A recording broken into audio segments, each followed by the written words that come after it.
Video like जरूर कर लीजिए और ऐसे वीडियो लगातार फ्री में पाने के लिए चैनल को तुरंत सब्सक्राइब कर लीजिए और बेल आइकन को जरूर टैप कर लीजिए ताकि आगे भी सारे वीडियो आपको मिलते रहे। यूट्यूब में फॉलो करते हैं तो प्लीज ये वाला फ्री टेलीग्राम चैनल जरूर ज्वाइन कर लीजिएगा। सारे नोटिफिकेशन सारे अपडेट यहीं पे आते हैं, ध्यान रखिए। Hello everyone, welcome you all to study for civil services. आज अपनी डेट आपको पता है 8 तारीख हो गई है। 8 तारीख के इम्पोर्टेंट करंट अफेयर्स क्या क्या हमसे पूछा जा सकता है, क्या क्या इम्पोर्टेंट है हमारे लिए, इन सबको हम लोग देख लेते हैं। बहुत बहुत इम्पोर्टेंट है ये सारे के सारे फैक्ट्स और सारी की सारी चीजें। ठीक है, तो अगर आपको इसकी पीडीएफ चाहिए होगी, आप ये नंबर दिए गए हैं, आप इस पे आराम से कॉल करके जो भी आपको पीडीएफ चाहिए, कुछ भी आपको चाहिए, वो आप यहाँ से अवेलेबल करवा सकते हो। वही आप हमारा टेलीग्राम चैनल को भी ज्वाइन कर सकते हो। आपको कभी भी ऐसा लगता है कि हमें पूरी इन्फॉर्मेशन चाहिए तो आप इसको भी ज्वाइन कर सकते हो।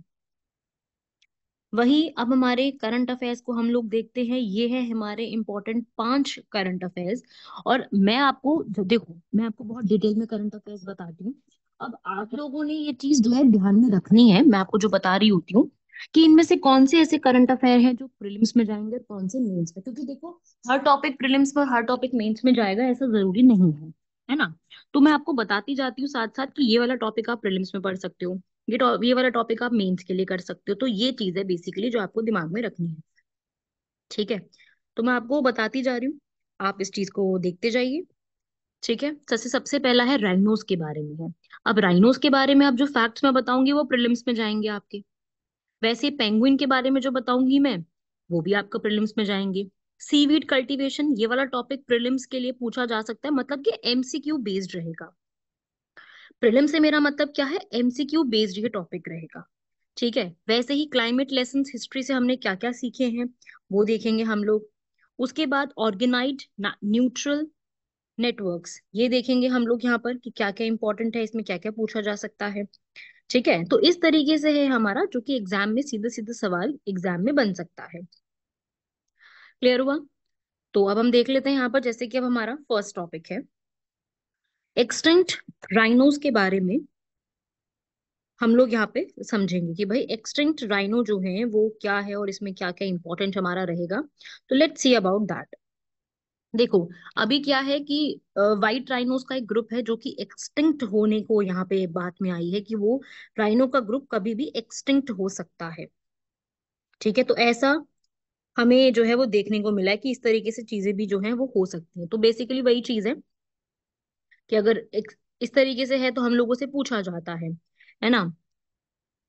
अब यहाँ पर राइनो की प्रेगनेंसी जो है वो, जैसे होता है ना ह्यूमन बींग्स में आईवीएफ टेक्नोलॉजी होती है, ऐसे ही आईवीएफ टेक्नोलॉजी से राइनो की प्रेगनेंसी अचीव करी है। लैब में राइनो एम्ब्रियो बनाया और सरोगेट मदर जो ह्यूमंस पॉसिबल कर पाते हैं ना, सेम वही चीज यहाँ पे भी पॉसिबल हो पाई है। समझ रहे हो, वही सेम चीज यहाँ पे भी इन्होंने पॉसिबल करी है। ठीक है, 30 एम्ब्रियोज यहाँ पे रहेंगे, लिक्विड नाइट्रोजन में स्टोर करके उसको किया। तो बहुत ज्यादा चैलेंजिंग प्रोसेस था ये वाला। ठीक है, क्योंकि जो वाइट फीमेल्स थी जो वहां पर, वो रिप्रोडक्शन नहीं कर सकती। जब तक रिप्रोडक्शन नहीं होगी उनकी, आगे की तरफ से क्या कैसे होगा आगे, है ना। तो वही चीज है यहाँ पर, वो क्या किया गया है कि भाई सरोगेट मदर जो है, सरोगेसी जो होता है ना, वो ऑप्शन यहाँ पे चूज किया गया है। तो ये one of the important point है। अब सदर्न वाइट फीमेल को प्रिपेयर किया, उसको आइसोलेशन में रखा, जो भी बैक्टीरियल इन्फेक्शन से उससे उसको प्रोटेक्शन प्रोवाइड करी। और इस तरीके से जो है ये वाला प्रोसेस जो है वो फाइनली अचीव करने लायक बनाया गया। समझ रहे हो? तो इस तरीके से ये एक प्रोसेस है पूरा। इसमें से भी हमसे एग्जाम में क्वेश्चन सीधा पूछा जा सकता है कि क्या है, किस तरीके से है। समझ रहे हो सभी लोग? सो इस टाइप के क्वेश्चंस जो है वो एग्जाम में बन जाते हैं कई बार।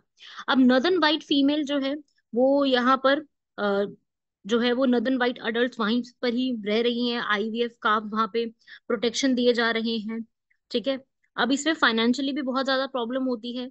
बहुत सारे अलग अलग इंस्टीट्यूट्स यहाँ पे इसको फंड कर रहे हैं, जैसे कि जर्मन गवर्नमेंट हो गया, प्राइवेट डोनर्स हो गए। क्वेश्चंस इसके ऊपर काफी रेज हुए हैं कि किस तरीके से इनको सेव किया जा सके। राइनोस का फ्यूचर आगे के समय में हो सकता है एक्सटिंक्ट भी हो जाए। तो ये हम लोगों से एक इम्पॉर्टेंट बन जाएगा राइनोस के बारे में।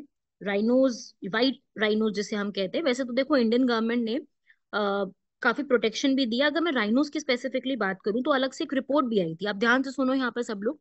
वैसे मैंने पहले कवर कराया था पर आप भूल ना गए हो, इसलिए मैं रिवाइज करा रही हूँ इंटरनेशनल राइनो फाउंडेशन है जिसने राइनोस की रिपोर्ट तैयार की थी 2023 में, जिसमें उन्होंने ये बताया कि अभी 5 वाइट राइनोस हैं जो कि अफ्रीका और एशिया में सरवाइव कर रहे हैं।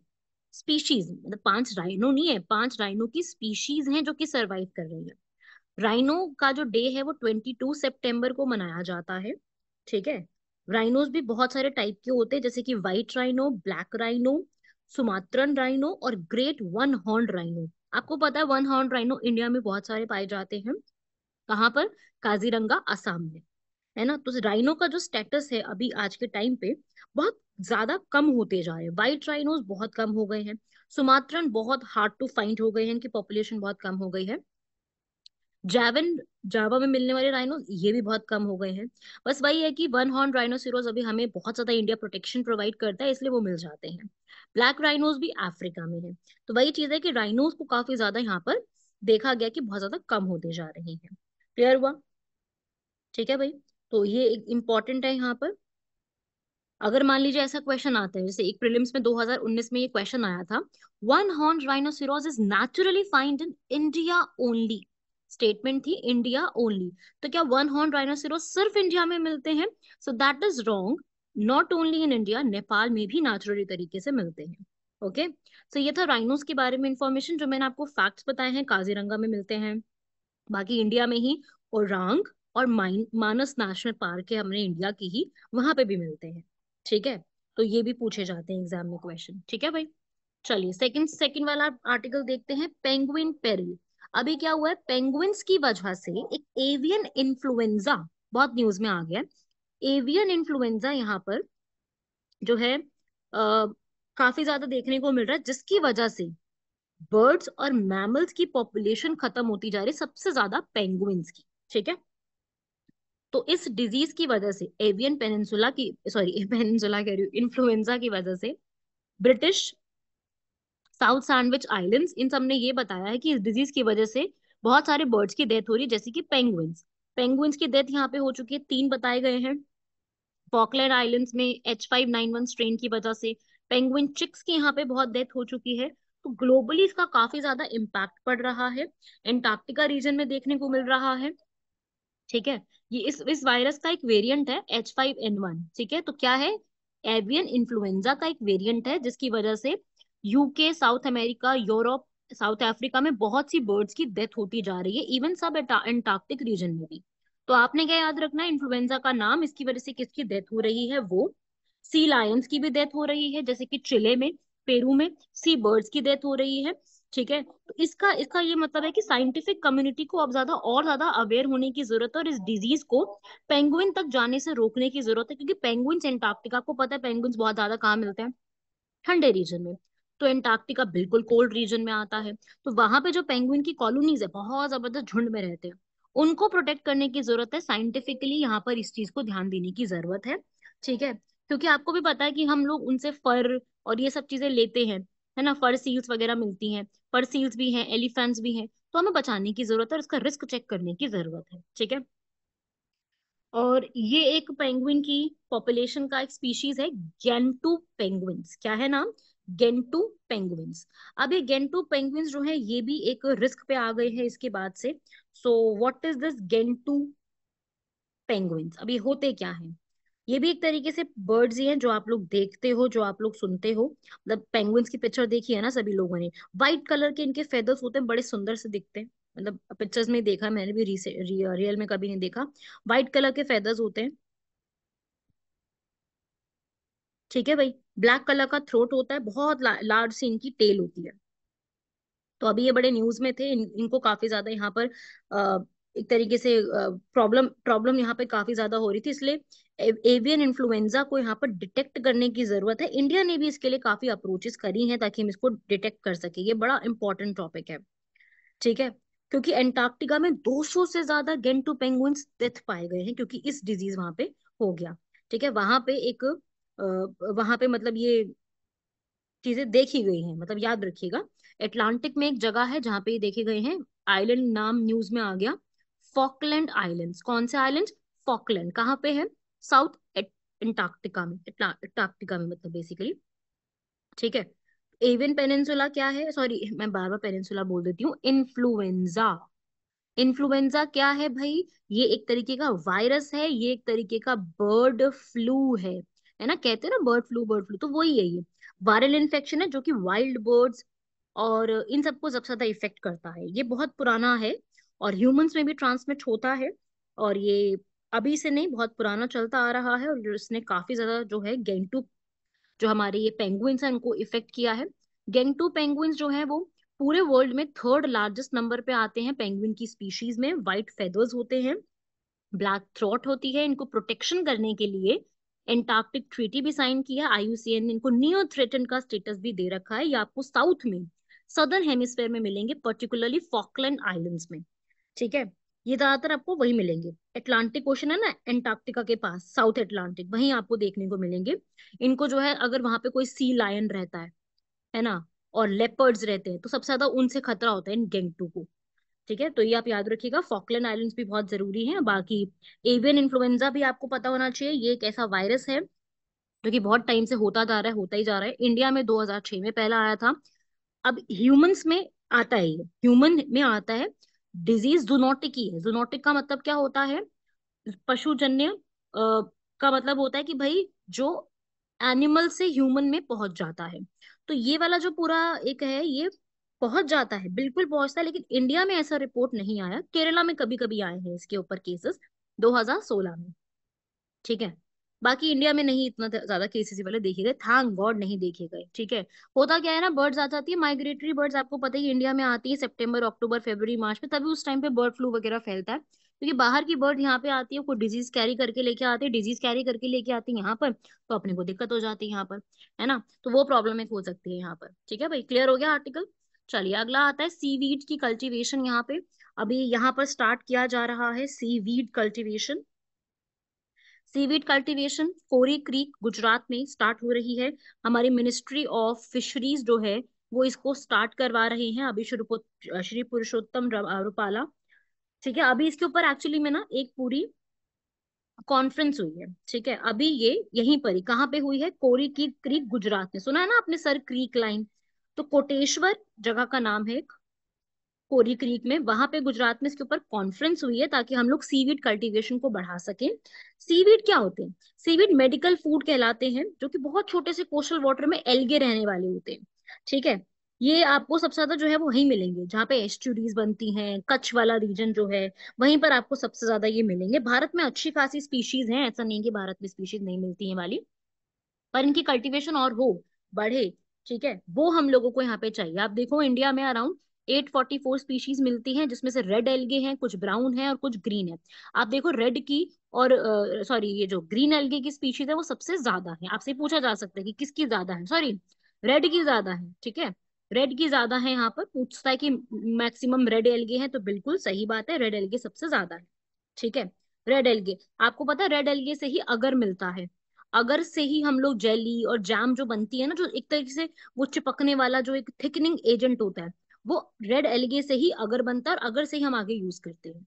ठीक है, और जो ब्राउन एल्गे होता है ना, उस ब्राउन एल्गे से एल्गिनेट मिलता है, और एल्गिनेट से ही हम लोग जो क्रीम सॉसेस होती है ना, वो जो होती है उसको हम इस्तेमाल करते हैं इसका। ठीक है, तो ये चीज है। इंडिया में सबसे ज्यादा आपको कहाँ पे मिलेंगे? इंडिया में आपको तमिलनाडु, गुजरात, लक्षद्वीप और अंडमान निकोबार, जहाँ पे आपको कोरल रीफ्स वहां ज्यादा मिलती है, ज्यादातर वहीं मिलेंगे। गोवा में भी मिलता है थोड़ा बहुत, लेकिन ये मेन रीजन है। ठीक है, मेन सिटी सॉरी स्टेट्स ये वाली हैं, बट लेकिन उसके अलावा भी आपको कई कई जगह पे यहाँ पे भी मिलेगा, जैसे मुंबई के पास रत्नागिरी, ये भी महाराष्ट्र में है, गोवा, कारवार, वर्काला, विंझिनम, ये केरला वगैरह में है, पुलिकट, ये सब कुछ जो आपको मिलेगा, आंध्र प्रदेश, चिलिका लेक, उड़ीसा, यहाँ पे आपको मिलेगा। तो ये क्या होता है ना कि अगर सीवीड कल्टीवेशन बढ़ेगी तो हमारे यहाँ के जो कोस्टल कम्युनिटीज हैं, फिशिंग लोग हैं, वो इसको ज्यादा बेटर कर सकते हैं। फिशिंग की फार्मर बढ़ेगी, फिशिंग की फार्मर की इनकम बढ़ेगी, क्योंकि सीवीड में विटामिन मिनरल्स फाइबर खूब होते हैं, एंटी इंफ्लेमेटरी प्रॉपर्टीज होती है, मिनरल्स विटामिन फाइबर्स। ठीक है, ये सब होता है, और इन्हीं को हम कॉस्मेटिक्स, फार्मास्यूटिकल्स, बायोप्लास्टिक्स, इन सब में खूब ज्यादा यूज करते हैं। ठीक है, वहां पे रहने वाली विमेन स्मॉल स्केल फार्मर्स को बहुत बेनिफिट मिलते हैं। और ये इसमें जो है कैंसर की थेरेपी, बोन रिप्लेसमेंट थेरेपी में इसको बहुत इस्तेमाल किया जाता है। तो सरकार इसके ऊपर पूरा ध्यान दे रही है। अब इसकी कॉन्फ्रेंस हुई है रिसेंटली, इसलिए मैं इस टॉपिक को आपको बता रही हूँ।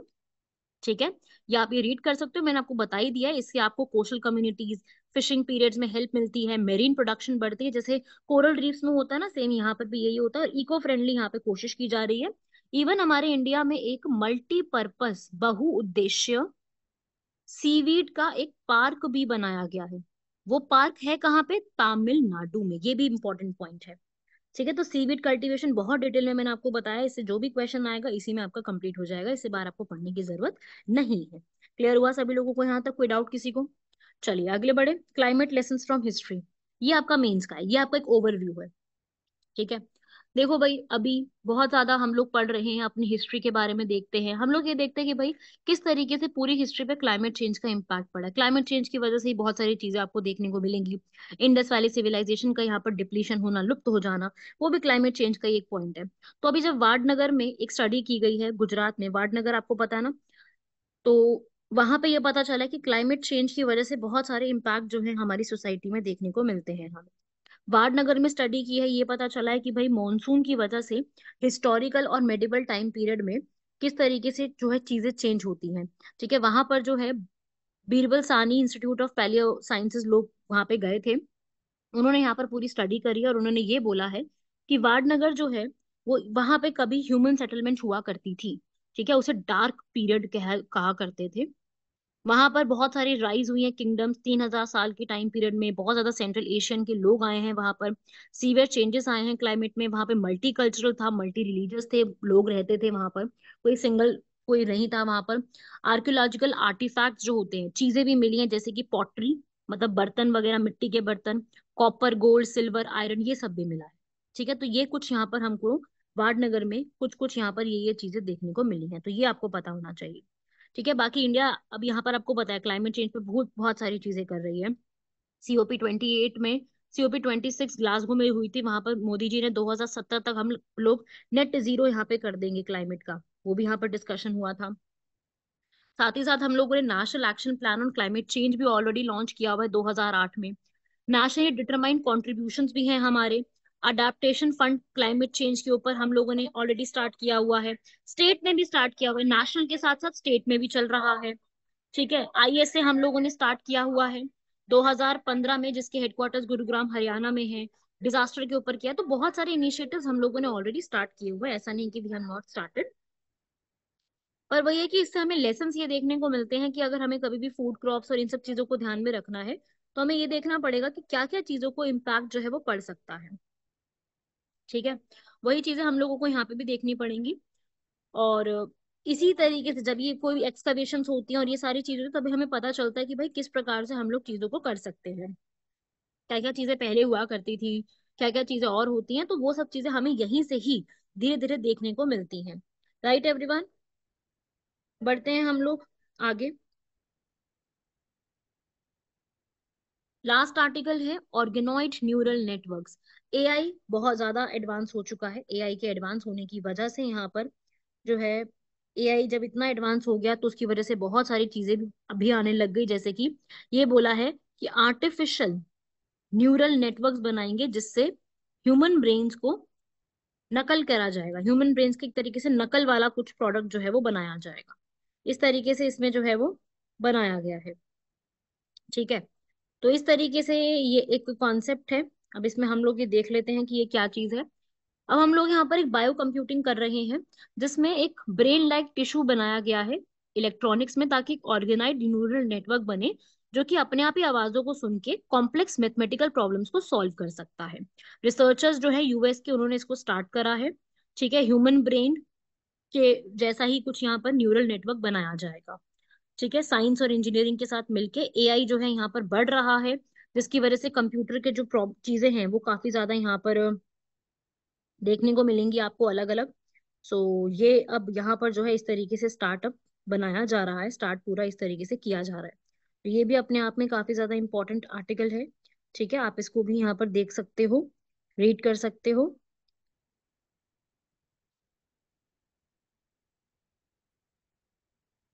राइट एवरीवन, ये भी थोड़ा सा एक आइडिया होना चाहिए न्यूरल नेटवर्क्स के बारे में। ठीक है, लाइव ब्रेन सेल्स लगाएंगे जो कि वो ब्रेन सेल्स स्टोर भी कर सकते हैं मेमोरी। ठीक है, सब कुछ डेटा प्रोसेस कर सकते हैं, उसे बायो कंप्यूटिंग का नाम दिया गया है, जिसमें ठीक है एक्चुअल ब्रेन को यूज करके स्पीच रिकॉग्नाइज और प्रॉब्लम्स को सॉल्व किया जाएगा। उसे ब्रेनोवेयर का भी नाम दिया जाएगा, जिसमें ये सब चीजें की जाएंगी। ठीक है, क्लियर हुआ? तो ये भी एक छोटा सा आर्टिकल था जिसमें से हो सकता है कुछ ना कुछ आप लोगों से पूछ लिया जाए क्वेश्चन। ज्यादा बड़ा आर्टिकल नहीं है, छोटा सा आर्टिकल है। ठीक है भाई, बढ़ते हैं इसके बाद हम आगे। बस ये छोटा सा ही पढ़ना था, इसमें डिटेल में जानने की जरूरत नहीं है। हाँ भाई, अब आते हैं सुप्रीम कोर्ट के कुछ रीसेंट इनिशिएटिव्स के ऊपर। अब सुप्रीम कोर्ट ने क्या क्या किया, जैसे सुप्रीम कोर्ट ने सबसे पहले DGSCR डिजिटल सुप्रीम कोर्ट की रिपोर्ट्स को तैयार किया, जहाँ पे अगर आप कोई भी सुप्रीम कोर्ट की रिपोर्ट लेना चाहते हो तो वो आप यहाँ से इजीली कभी भी ले सकते हो। सुप्रीम कोर्ट की क्या जजमेंट है, फ्री तरीके से DGSCR सर्च करना, आपको सुप्रीम कोर्ट का सारा डेटा मिल जाएगा। ऐसे ही एक ई कोर्ट प्रोजेक्ट है जो कि मिनिस्ट्री ऑफ लॉ ने स्टार्ट किया, ताकि जो भी डिस्ट्रिक्ट कोर्ट्स होते हैं वो डिजिटली यहाँ पर अपना काम कर सके, उनको भी सारा कुछ डिजिटली यहाँ पे प्रोवाइड किया जा सके, वो यहाँ पर उनको दिया गया है। ठीक है, उसके बाद नेशनल जुडिशियल डेटा ग्रिड बनाया, जिसमें ई कोर्ट्स के अंदर ही जहां पर जितने भी पहले के ऑर्डर जजमेंट केसेस हैं, सारे के सारे यहाँ पर एक तरीके से सारे के सारे केसेस को यहाँ पर लिखा गया है। तो ये इस तरीके से पूरा एक कॉन्सेप्ट है जो आप लोगों से पूछा जा सकता है। ये कुछ इनिशिएटिव्स थे, इसलिए मैंने उनको बिल्कुल साथ साथ लिख करके आपको रख दिया है। ठीक है, एग्जाम में बनता है कि क्या क्या चीजें हैं, कौन कौन से नाम है। So you must know about these points. फिर आता है इकोवास। इकोवास क्या है? Economic community of west African state. जितनी भी वेस्ट अफ्रीका की स्टेट्स हैं सबका मिल करके एक इकोवॉस करके एक इनिशिएटिव है, जिसमें से बुर्किना फासो, माली, नाइगर, यहाँ से इन्होंने हटा दिया है, अपने आप को विड्रॉ कर लिया है इकोवॉस से। इकोवॉस ने माली, गुइना, बुर्किना फासो को यहाँ पर सस्पेंड भी कर दिया है। क्यों? क्योंकि वहां पर मिलिट्री कूप रिसेंटली देखा गया है। मिलिट्री कूप का मतलब होता है तख्ता पलट हो जाना। तो इकोवॉस जो है, जो कि एक लागोस में ट्रीटी हुई थी, लागोस ट्रीटी, उसके बाद इसको बनाया गया है।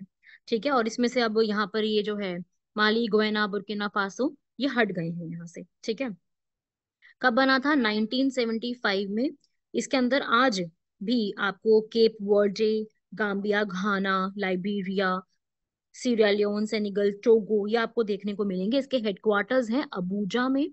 अबूजा कहाँ पे है? नाइजीरिया में।